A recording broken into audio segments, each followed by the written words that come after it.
picnic with my best friends. We start to plan what we will do.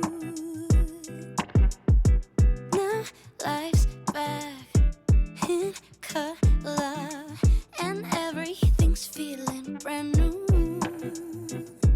Well, I read that the French always say what's on their mind, leaving lipstick stains on tall glasses of wine. Practically invented being nonchalant for fun.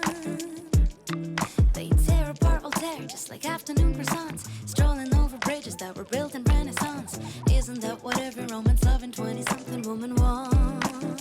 Midnight in Paris, I've always heard there's magic in the air as you're watching people dance by sand.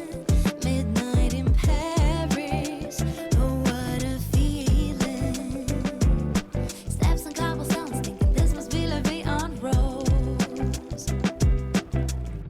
Maybe I'll get a place that's right across the Notre Dame.